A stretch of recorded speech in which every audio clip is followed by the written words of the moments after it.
My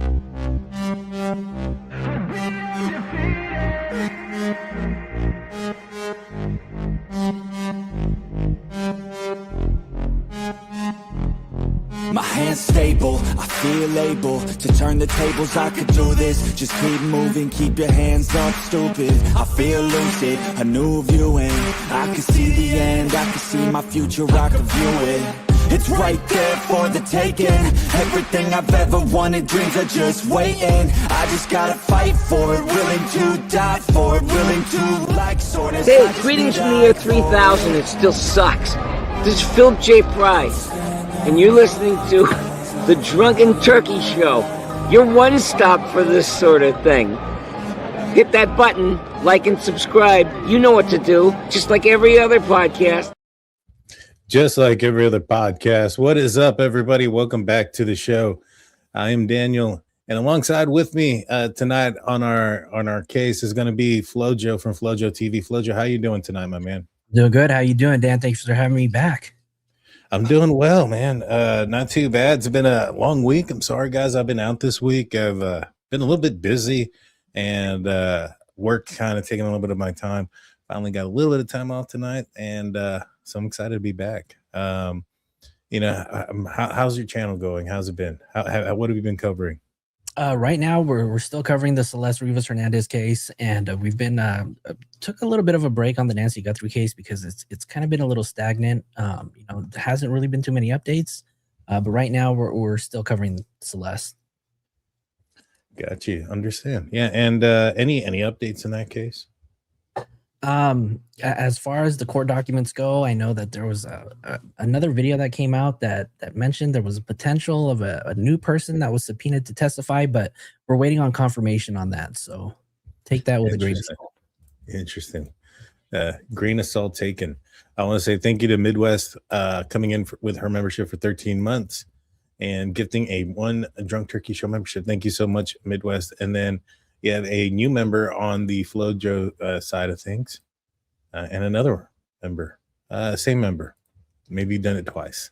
Likes your show thinks your show so nice. Member twice. All right. Tonight we're going to be talking about another disappearance, a very suspicious disappearance. There's what's this guy? Former military general, 68-year-old William Neal McCasland. He disappeared from his residence, and I think there's a little bit of under some suspicious circumstances, a silver alert has been issued. Let's kind of pull up what has been released here recently. So this is from the BCSO. This is the timeline, and maybe I'm getting a little bit ahead of myself.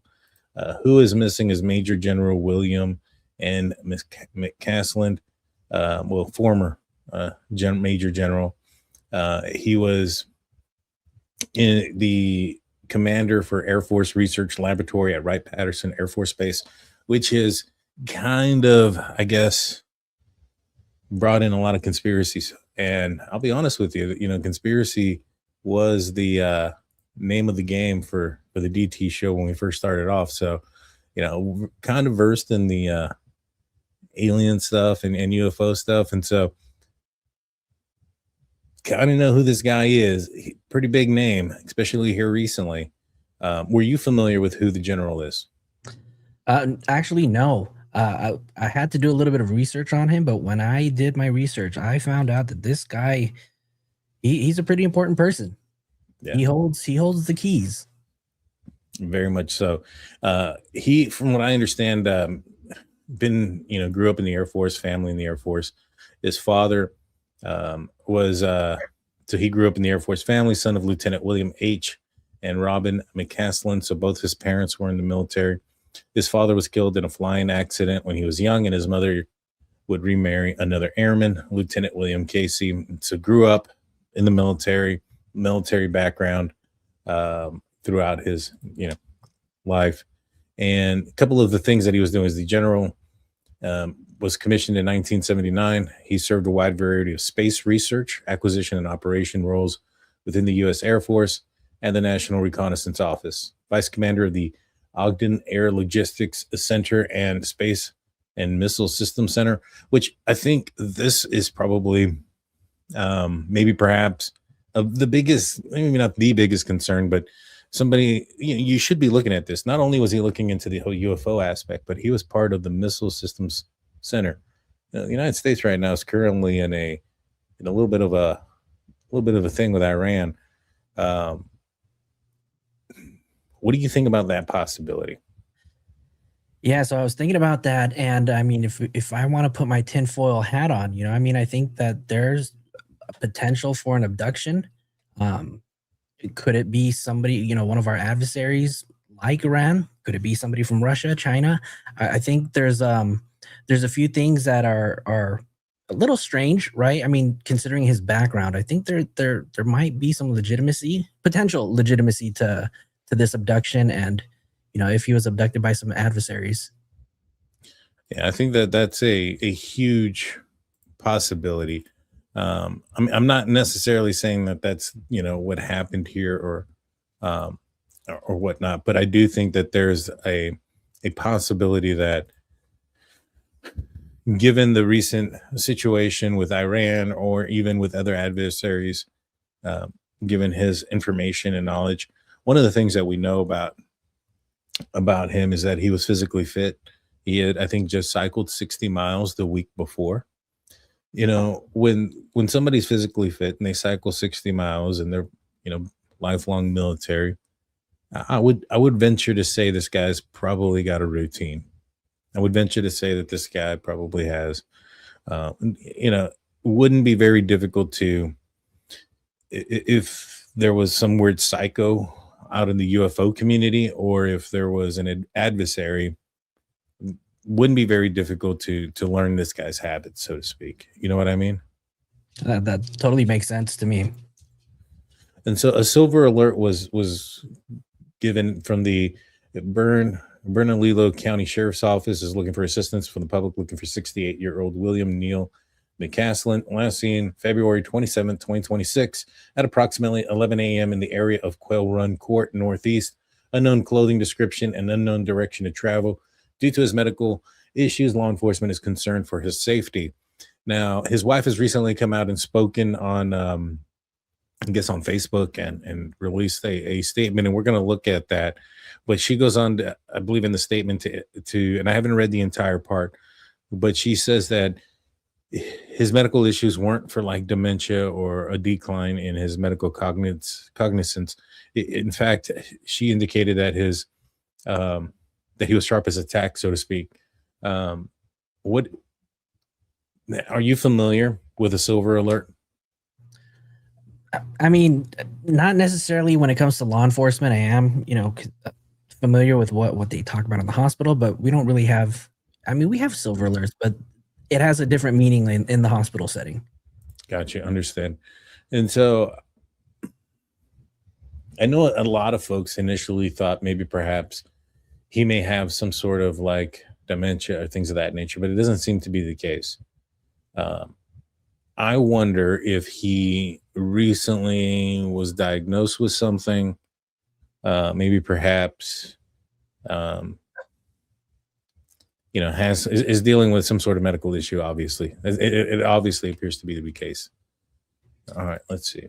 It also seems that they're really keeping his condition confidential, just because of the high status that he does hold in the military. So they're not really trying to put all of his information out there, from what I've seen. Yeah, and the whole HIPAA stuff. And so they got to protect. They got to keep things private to a certain extent. Let's see.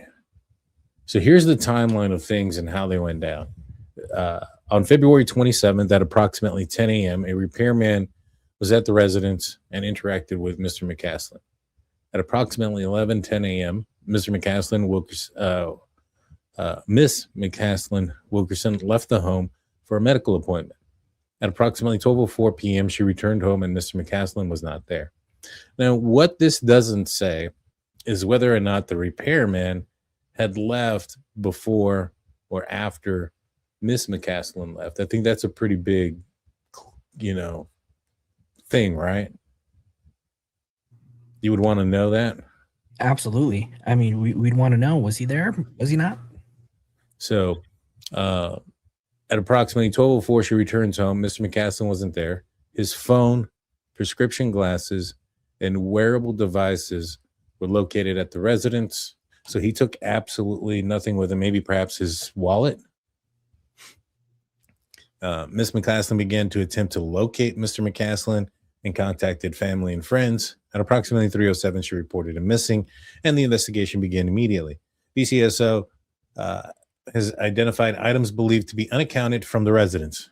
Mr. McCasland may have been wearing a shirt shown in the attached photo, which is a long sleeve green shirt.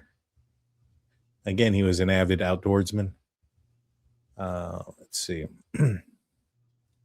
And the photo depicts Mr. McCasland wearing a light green long sleeve button up outdoor shirt. Additional items believed to be missing, including hiking boots, his wallet, and a .38 caliber revolver with a leather holster.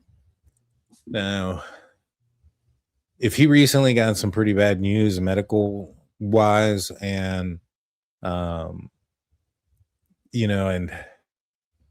and left all his stuff to locate where he was, and he took a weapon with him, this immediately kind of screams out self-harm to me. But he could also be meeting somebody that he wanted to protect himself with, and also didn't want to be tracked, didn't want to be traced or things of that nature, given his high status. Which one do you? What are your thoughts on the possibilities, or with what is missing from the home? After reading this, I was really torn on which side I agree with, because if he does potentially have some sort of medical condition like dementia, right, where a person can kind of just get up and go and be very forgetful with things, right? That's definitely a possibility. I've dealt with many dementia patients before in the past, and I've had some even, try to leave the facility, just get up and walk away. But I can understand also if you were really trying to maybe potentially meet up with somebody, not be traced, how you would just kind of leave all that stuff behind, right? I mean, we kind of see something very similar in the Nancy Guthrie case, right? Yeah, you're absolutely right. Everything was left behind there as well. But in this scenario here, like, let's just say that the medical, and I'm assuming here, guys, I have no idea, but they issued out a silver alert, so we can only assume that there is some sort of medical issue per se, right? And so, what if he got informed of some sort of terminal illness, and and I think if that were to be the case, then this probably is kind of leaning towards a very unfortunate, sad, possible sad ending. Now, given his profession and things of that nature, I don't put past a guy to put all his stuff to the side, his phone, his anything that would trace where he was at, especially if he was still meeting up with people, and him wanting to protect himself. But if he took something to protect himself with, he must have felt the means or the reason to protect himself. So I would assume that he's maybe not meeting with exactly a friend, so to speak. Yeah, not a regular Joe Schmo, right? Right. And somebody who he's got at least a little bit of a concern to have had a weapon with him. Investigators also located a gray U.S. Air Force sweatshirt approximately 1.25 miles east of the residence on Saturday, March 7th. No blood was detected during the initial processing, and additional analysis is pending. The sweatshirt has not been confirmed by family or friends to be associated with Mr. McCasland. However, it prompted an additional targeted search and effort of that area. There's currently no evidence indicating foul play. Investigators are examining all available information as the case remains active. BCSO has not received any confirmed sighting or confirmed videos showing Mr. McCasland leaving the area or indicating a direction of travel. What do you think about that aspect as well? If he took off on foot and he were to have walked in front of a house that had a camera, I mean, it's one thing for a vehicle to pass by traveling at a rate of speed. It may be going fast enough that by the time that the camera detects motion, it doesn't pick it up. But a person walking is a different story. Does this tell you that he wasn't walking along the roadway? I mean, that's a great question. I heard that earlier today. I think it might have been today, but FBI just recently joined in on the case. Unless they joined in quite early. They were saying that officials, law enforcement, had gone and canvassed and went up to 600 homes just to see if they can get ring footage, any camera footage at at their doors. Is it possible that he wasn't walking?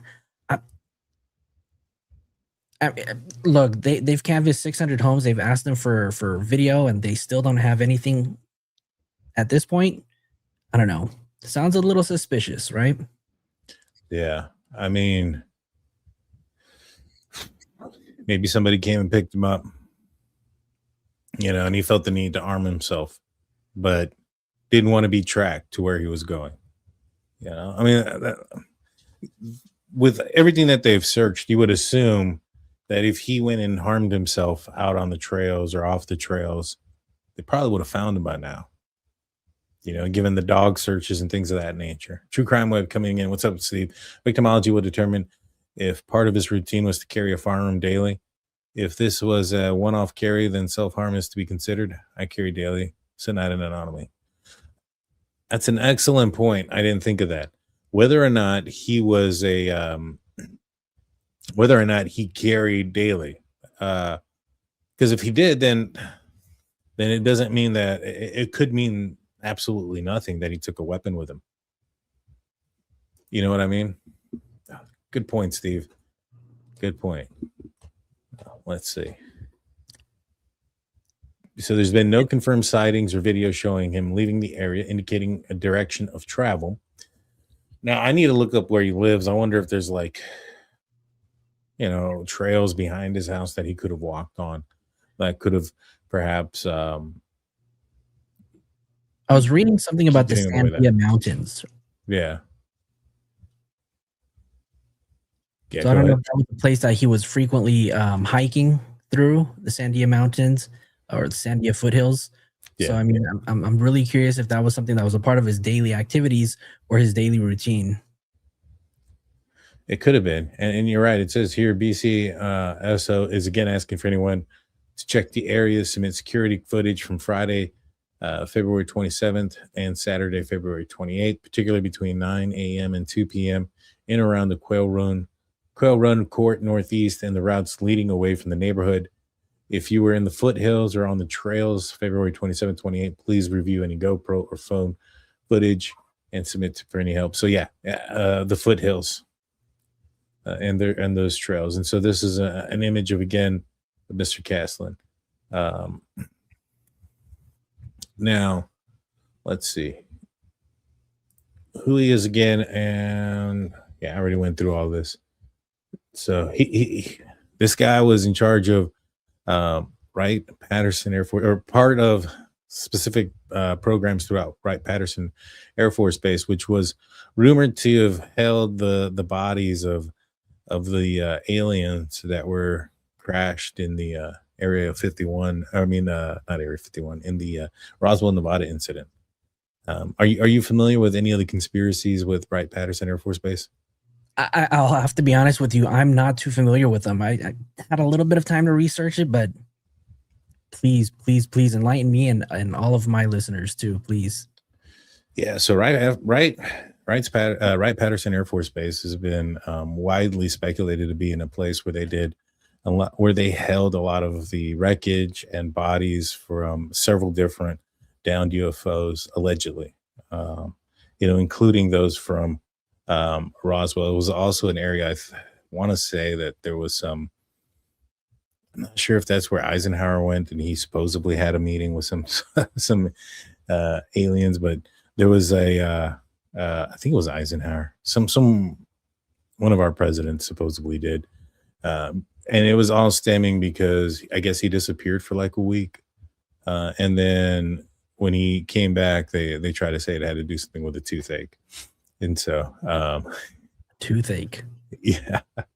But so here's why involvement in the unidentified flying object disclosure. So McCasland's involvement in the topic of identified flying objects became public with the WikiLeaks release on an archive of the Hillary Clinton campaign chairman John Podesta's email records in 2016. Podesta's involvement in UFO disclosure initiatives is well documented throughout his service in both the Clinton and Obama administration. DeLong led to the STARS nonprofit association with the UFO disclosure movement. Now, are you familiar with Tom DeLong? Blink 182, right? Yep, the singer for Blink 182. Yep. Avid alien researcher, UFO guy. He created To the Stars Academy, which is, I thought I had it here somewhere. Well, anyways, he created To the Stars Academy. I think I do. I think it's right here. Yeah. And now it's kind of weird.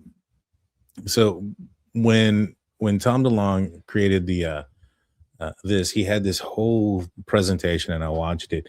And what he had done is he had partnered up with a guy named Lou Elizondo and some other guys that were part of the government that were trying to bring disclosure about the UFO UAP phenomenon. And during this time, he created To the Stars Academy, which he indicated that he was going to create they were going to call it fiction, stories, movies, books about things that may or may not have happened, being a little bit of a soft disclosure about technology, weaponry, alien beings, things of that nature. And so, and he had the backing of several different U.S. officials. In fact, Mr. McCasland is apparently one of them. And so this is in an email from Tom DeLong to John Podesta saying, he mentioned he's a skeptic, but he's not. I've been working with him for months. I just got done giving him a 4-hour presentation on the entire project a few weeks ago. Trust me, the advice is already happening on how to do all of this. He just has to say that out loud, but he is very, very aware. As he was in charge of all of the stuff. When Roswell crashed, they shipped it to the laboratory at Wright Patterson Air Force Base. General McCasland was in charge of that exact laboratory up to a couple of years ago. He not only knows what I'm trying to achieve, but he helped me assemble my adversary team. And he's a very important man, best Tom DeLong. And then Miss McCasland, I believe in her statement here, at some point indicates that he was working with Tom DeLong. And so he was one of the guys. Now, one of the things that have been circulating about this entire thing is that the skeptics have said that the government officials working with Tom DeLong were working with him because he had, I guess, an availability to a bunch of people, given his star status. And so that they were feeding him misinformation so that way they can covertly hide their stuff, right? Like, so if let's just say we had some sort of breakthrough technology wise and we wanted to go test it, but we have a fear that it might be seen. So we're going to go out and tell the public that there's, aliens or whatever, and get somebody to break this information out there. And so that way, when they see us doing our training and our experiments with this, these craft and things of that nature, they'll think that's what it is instead of us. What do you think about that? You know what? I mean, it didn't click until you mentioned it. And for that to be such a possibility, I mean, why wouldn't they do it, right? They're not going to tell us everything. They're not going to tell us they're testing new technology. So why not put something out there that, maybe the public can decide on what it is? That's a great point. Yeah, and that's just one of the things that a lot of people have been indicating. However, here's an interesting timeline. So Barack Obama indicated on a podcast a few weeks ago that the aliens are real. He flat out said it. And then President Trump was asked about it a couple weeks later. And let me see if I can find it. Yeah, a couple weeks later, President Trump was asked about it, about what Barack Obama said. And Trump said something to the effect that he disclosed information he shouldn't have disclosed.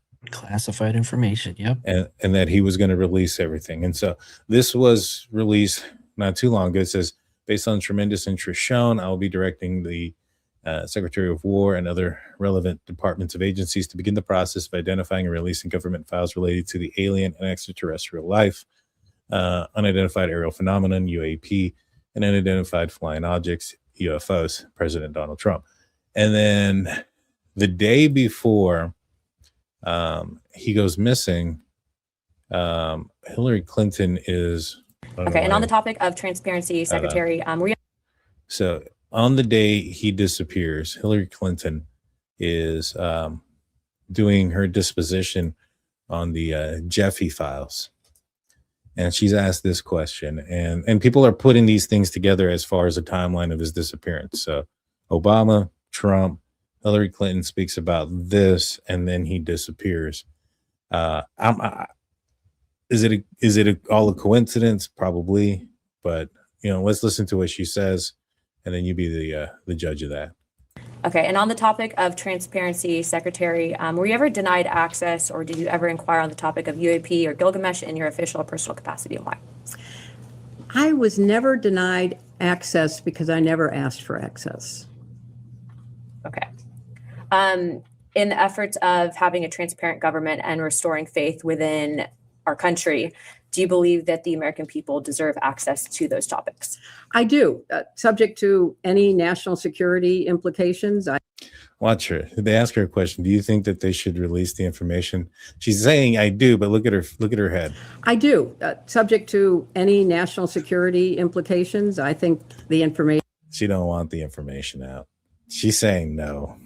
What do you think? I mean, it's as clear as day, right? She's shaking her head. She's saying one thing, right? She's shaking her head no, but she's saying a different thing. So I don't know. That I tend to read off the play off the body language. She's clearly saying no to somebody. She definitely didn't want that information out. Let's see. Should be made available. I think that's been ordered, or at least I read that it had been ordered. While I have you here, I just have to ask. So when your husband was president, it was Lawrence Rockefeller had an effort to try to disclose UFOs, UAPs. When you were running for president, John Podesta publicly stated that you would disclose these files if given the chance, if you had been president. Are you pleased to see that these files may be disclosed finally? I am pleased. As I say, I think they have to be carefully scrutinized so that no national security information is disclosed. But this is an issue of real importance to so many people. And I think whatever can be disclosed should be disclosed. Was there a program that specifically that was referencing that you were aware of? I was not. As you mentioned, John Podesta, who was one of my advisors, was deeply interested in the issue. And if I had been elected, I certainly would have listened to his advice.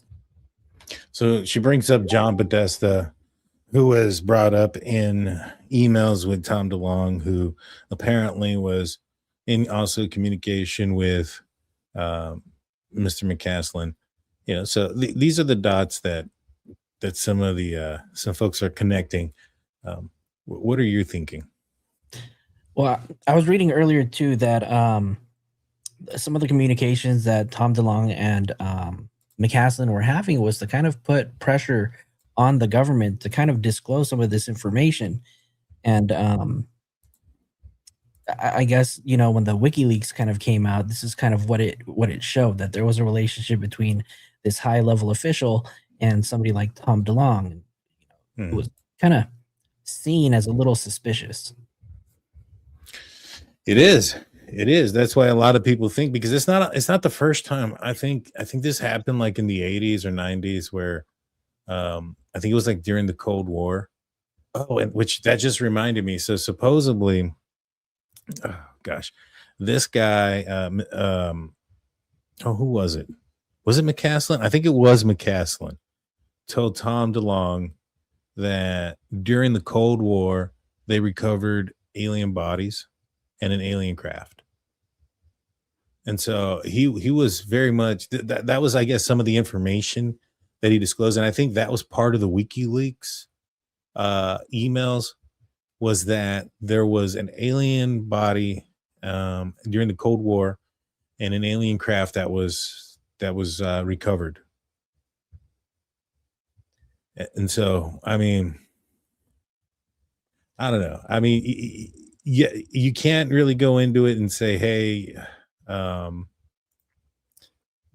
have nothing to do with this or whatnot. But I mean, I'll also be honest with you. Not everybody that follows in the UFO community is there's some guys that are kind of out there, and I wouldn't be surprised if one of them, who was really, really out there, maybe wanted to find some answers on their own and visited Mr. McCasland. What do you think about that? You know, the UFO and UAP community is so vast that you can literally find all walks of life who are interested in this, right? Correct. And if somebody really wants to get information, you know, he would definitely be the person, right?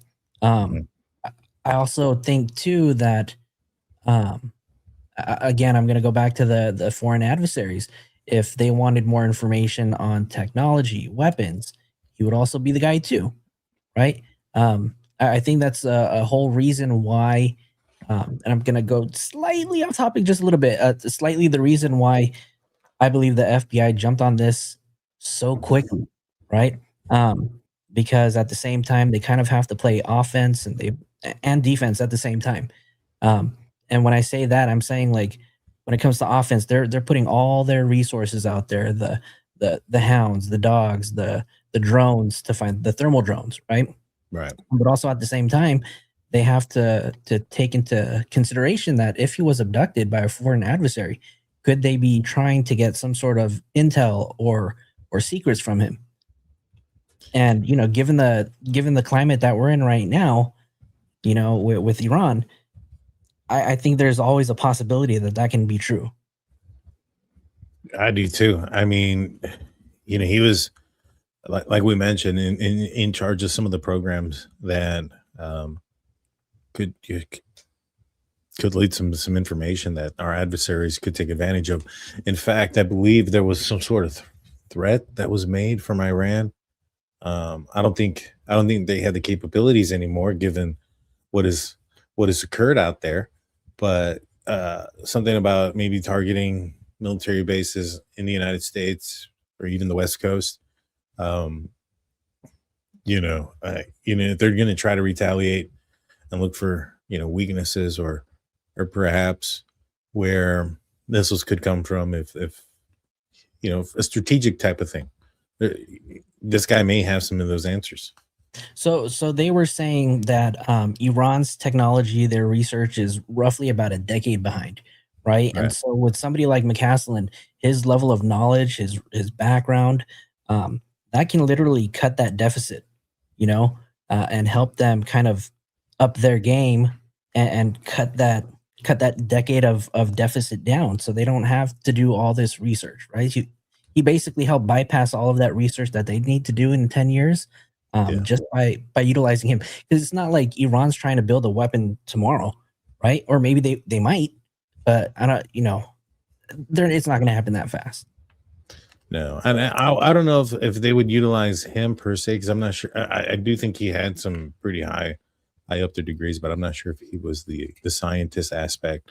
But you know, he may have some knowledge strategically of what the military may do in certain instances. If there's an attack on the West Coast, what type of defenses, you know, the United States may have, where, and those things could aid in adversaries in those type of scenarios. Because, I mean, when was the last time the United States was attacked by a foreign adversary? I mean, we have 9/11, but 9/11, right? yeah. So, but when was the last time, an armed forces attacked the United States on, land? I don't think anybody knows what type of defense the Air Force, the United States would have if such attack would have occurred. If all of a sudden we woke up and the Iranian Navy was just, out there in the Pacific Ocean, just outside of the coast. I mean, we did just receive, alerts from the FBI saying that they had plans to bomb the West Coast, California. So they're targeted cities out here. So, I mean, do we take that with a grain of salt, or do we be for real about it? Exactly. So let's read through what Susan said. Neil McCasland has now been missing for 1 week. There's been no indication whatsoever where he might be. There's been dozens of searchers on foot, both official, friends, and neighbors of Neil's who coordinate with official sources. There have also been horseback searches, drones with different capabilities, helicopters, and 3 different types of search dogs, neighborhood canvassing, looking for ring and wildlife videos. Organizations involved in the how do you pronounce that? Bernalillo? Bernalillo. Yeah. Something like that. County Sheriff's Office, BCSO, which is lead organization, Albuquerque Field Office of the FBI, New Mexico State Search and Rescue, Albuquerque Mountain Rescue, Air Force Office, and Special Investigations. Okay, she says, I would like to take this opportunity to dispel some of the misinformation circulating about Neil and his disappearance, mostly from the uninformed media sources. The initial silver alert from BCSO mentioned medical conditions, which some have taken to mean Alzheimer's. Neil is at some risk, but not from dementia. He was not confused or disoriented. Do you think that if he was if he was terminally ill, like if he had some sort of cancer that was at an advanced stage that led to him going off and maybe self-harming himself, I don't know if she would have used the term some risk if that was the case. What do you think? I think the choice of words kind of, fits. I mean, look, the one person that knows him best, right, would be his wife. Yeah. Right. She was saying that he was as sharp as a tack. Specifically mentioned that he didn't have Alzheimer's. So, I mean, I don't know. I'm trying not to be the nurse and just kind of taking it for face value right now. Yeah, you're right. There was no concerning Friday morning telephone call to a close relative. I have been in contact with all of his close relatives and some not so close ones. This is a complete fabrication. It is true that when Neil was in the Air Force, he had access to home highly classified programs and information. He retired the Air Force almost 13 years ago and has had only very commonly held clearance since. It seems quite unlikely that he was taken to extract very dated secrets from him. So she says that she doesn't think that they would try to get any secrets from him because he did retire 13 years ago. And that doesn't bring a good point, given the fact that, what the United States would have done in case of an attack 13 years ago and what they could have done now is probably it's probably ancient stuff that they had 13 years ago. I don't know. I kind of feel, the opposite. She's kind of downplaying his level of, special clearance. That's true. He did 34 years in the Air Force, right? And he's been helping out, whether he's doing like side projects on the side. This guy held a doctorate degree from MIT, right? Yeah. This guy knows a lot more information than just from this statement than I feel like his wife is giving him credit for. Excuse me. I don't know if if what, like, for instance, Bob Lazar ever said was true. But one of the things that he said was that in his line of work, when he was involved in top secret programs and things like that in the military, that he would keep a lot of information from his spouse, away from him. Now, whether or not he's real or not, I think the same thing probably applies with those that are real. They probably do keep a lot of things from their spouse. And I know that because I'm close with people who have had top security clearances and things of that nature, that they would be polygraph tests and things like that, especially if they went on any type of rest and recovery, depending on how high their security clearance was. And so I wouldn't be surprised, given this guy's level of security clearance and intel, that he probably had to keep some things, away from home, so to speak. This guy held so high of a position when he was in the Air Force. Like, he was in charge of overseeing over 10,000 people. Yeah, that's right. true. So this guy was a very, very important person, and I don't want to underestimate, the level of clearance that he held, because this guy was the guy to know, right? If there was one person to know, William McCasland was that guy. Well, I mean, it's not even that. What if it's like something he knows, that, like, weaknesses, where to attack, when to attack, like what isn't as protected, so it's not necessarily like there's so much that information that could be extracted, that I think that a foreign adversary could see beneficial. You just got to, I don't think you can just throw it out of the wind just because he's been retired for 13 years. Let's see. She goes on to say, it is true that Neil had a brief association with the UFO community through Tom DeLonge, former frontman for Blink-182 and the founder of the organization To the Stars. Now, I wonder if she would have admitted that if that information didn't come out publicly. Just my opinion. Not. Probably not. I mean, I don't think she would have. I don't either. Neil worked with Tom for a bit shortly after his Air Force retirement as an unpaid Neil's Choice consultant on military and technical science matters to lend verisimilitude to Tom's fiction book and media activities. After the Russians hacked John Podesta's email, see Neil's Wikipedia page. So she was aware of it, and this is the first time I'm reading this far of it. I'll be honest with you guys. So I asked you the question, do you think that if it wasn't out there like that? Well, she's very well aware of what's out there and what's being said. I also like how she's referencing Wikipedia, right? The one place they tell you never to get your sources from. Yeah, I wonder if she's also mentioned it because on that Wikipedia page, it mentions that people think that he may have been giving Tom false information to protect government secrets. Could be. Yeah. There was less contact with Tom and the community pushing for the release of UFO information. This connection is not a reason for someone to abduct Neil. Neil does not have any special knowledge about the ET bodies and debris from Roswell crash stored at Wright Pat. Though at this point, with absolutely no sign of him, maybe the best hypothesis is that aliens beamed him up on a mothership. However, no sightings of a mothership hovering above Sandia Mountains have been reported. What do you think about that last statement she just made right there? About I don't know if she's just taking a dig at the media for all the misinformation that they've put out, because obviously you can feel the sarcasm coming from that statement, right?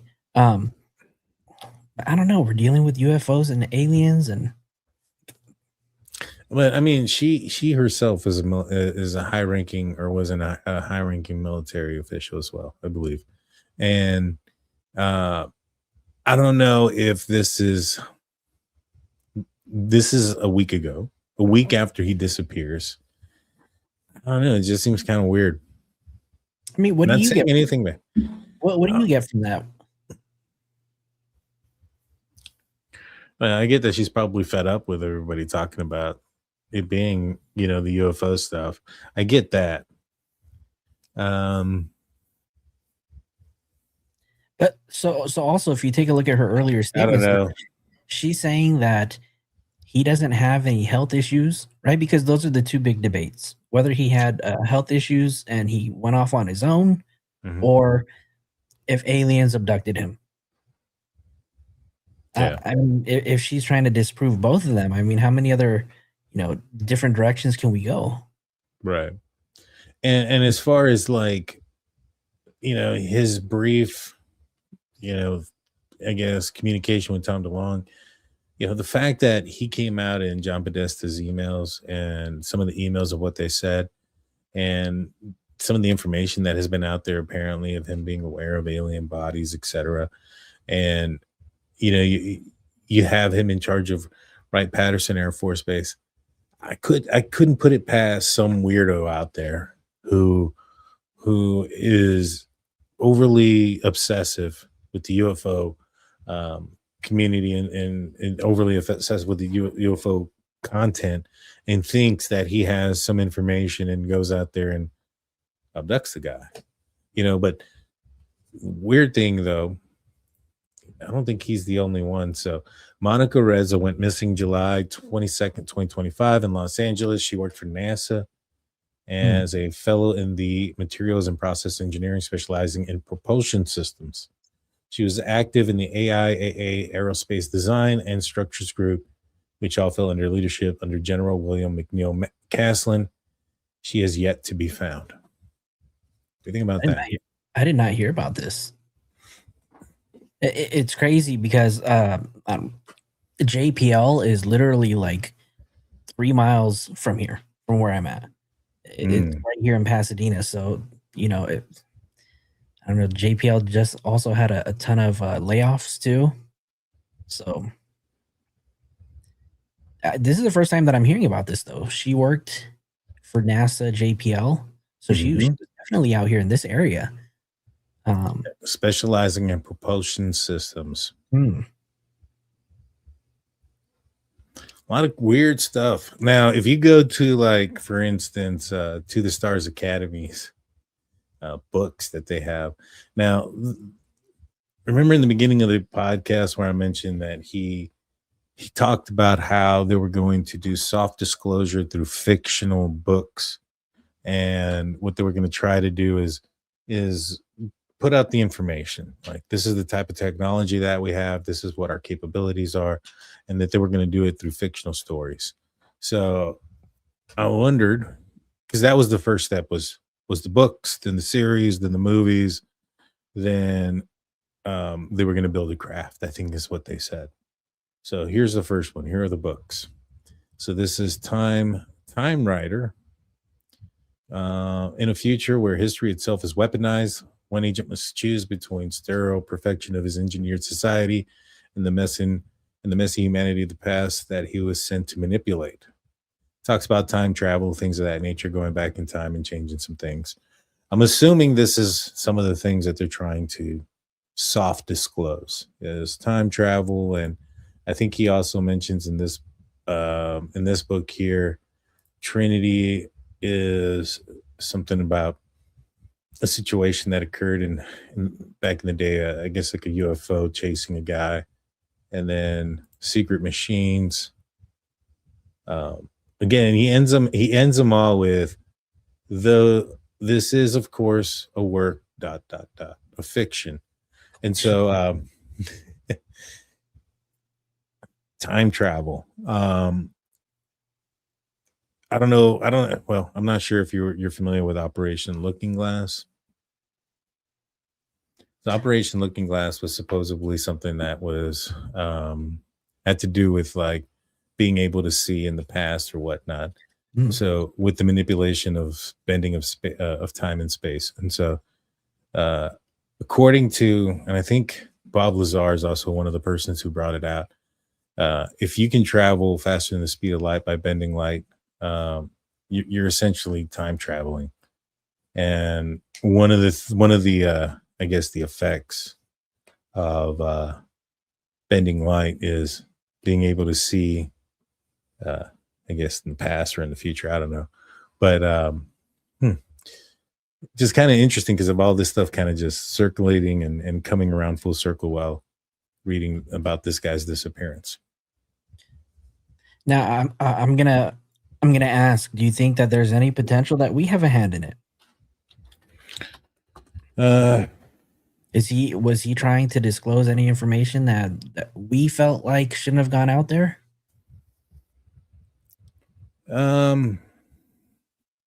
That's a good question. I mean, if you have some people that are missing in, he's not the only person. You have another NASA, person that was involved in propulsion. They've gone missing. A lot of people have gone missing that have come up with the Clintons and et cetera. So is it possible? Maybe. I don't know. What do you think? With all the secrets that the U.S. keeps from us, I think it's impossible for us to not consider, or at least think, that there's a possibility that there might possibly be an inside job. Could be. I'm not. I mean, maybe he disclosed something he shouldn't have. Somebody got upset. See, Project Looking Glass is widely discussed conspiracy theory described as a top secret 1970s era U.S. military or CIA technology, often described as a time viewer or plasma based device. A lot of people think that may have been what occurred with the the whole Mandela effect, messing around with some stuff, changing some things. That's why some people remember things one way and some other people remember things a different way. It's like that Monopoly character, right? Yeah, Monocle. exactly. And so I don't know. I mean, again, what's probably the most logical explanation here is, what kind of medical issue did he have? Did it is there a concern that there's a self-harm issue? I think you have to look at the possibility of somebody gaining information from him. And I think you have to look at the possibility of somebody who thought he had information about the UFO phenomenon. Now those are the three things that I'm kind of leaning on. Maybe a fourth one is that he was meeting with somebody that he felt the need to protect himself and didn't want anybody tracking him, so he left all of his devices behind, and that went south. I mean, What are your thoughts? I do have to say that I didn't read that description of what he left home with, right? And the fact that he left with what, 38 caliber. Correct.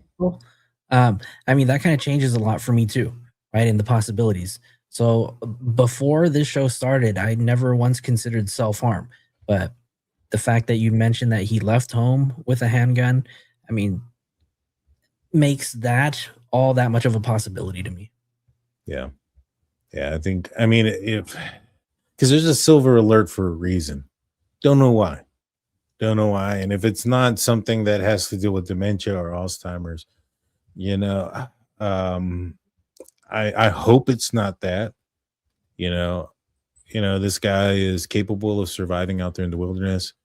I hope he's still alive, and I hope he's, maybe went out for a walk, needed time to clear his mind of some sort, and just naturally always just carried his weapon.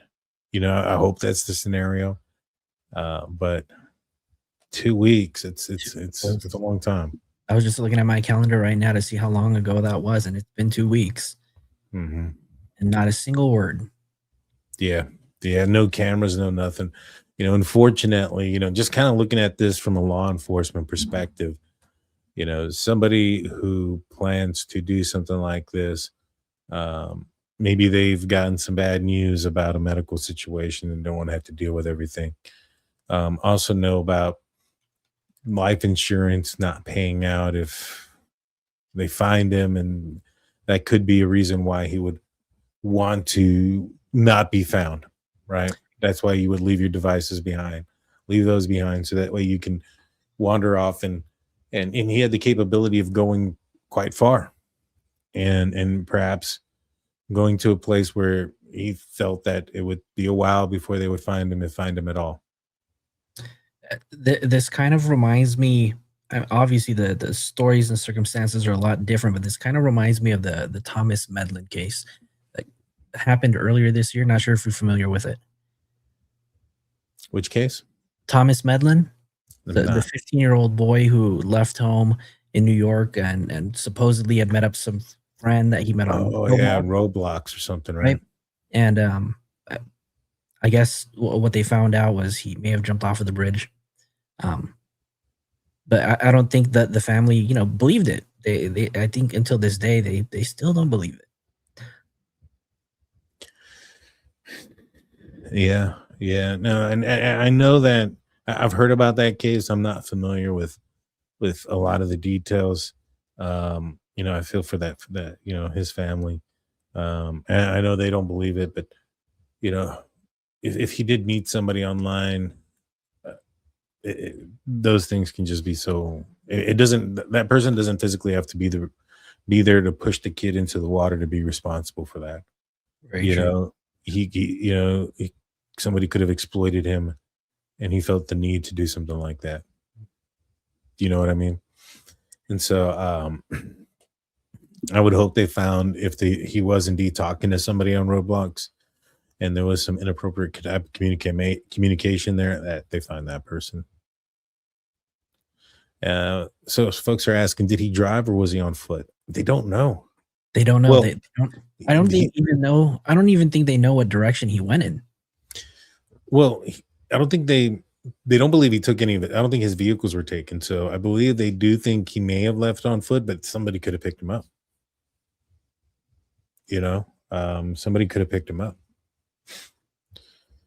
Oh no, this is just, it's a crazy situation. I'm gonna keep looking into it. You know, the aspect of Monica Reza, you know, who went missing in June, also, who had who was under General William Neal McCasland's leadership. That's kind of weird. You know, those two things. I mean, again, how many coincidences do we have to start to believe? You know what I'm saying?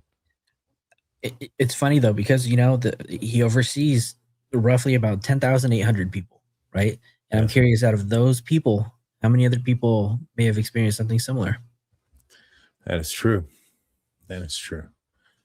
All righty. We're getting a little long on the tooth. What do you have going on for everybody? And let everybody know where they can find you at, Flojo.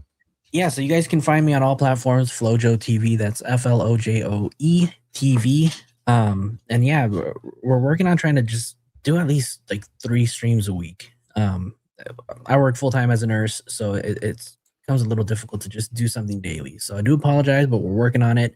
But everybody who is here tuning in, I do appreciate you guys and everybody that supported the channel. Yes, sir. Yes, sir. And you can follow me at DT Show or Drunk Turkey Show. I'm going to get back on the horse and get back on doing some things. I might do something called a Monday morning quarterback on Monday mornings. I haven't decided yet. Well, what I'll be doing is I'll be watching some body cam footage from officers making arrests, and you know, me being former law enforcement, kind of giving you guys my opinions on what's going on during those times. And so I'm looking to do that in the mornings on Mondays, and we'll see what else happens. But I'm trying to get a feel for what you guys want to see. If you guys have any ideas or want any topics for me to cover, please let me know in the comment section. I've got a good case for you to cover if you're doing the whole body cam stuff. Which one is this? Jaleesa Thaller and the case on her 6-year-old boy.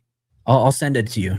Send it to me. I'm not familiar with it, so I definitely that could be the first one. So that might be this upcoming Monday, guys. So hit the like button, hit the subscribe button. Let's see. One last thing from True Crime Web. Mentioning the devices left behind also has meaning. Is this out of the norm? It's a good question. It's a good question. I would assume. I don't know. I have no idea. That's a good question. That is a good question, Mr. Steve. Is that out of the norm? Has he ever gone and met anybody leaving devices behind? But I wonder if we could figure that out. Well, guys, hit the like button, hit the subscribe button.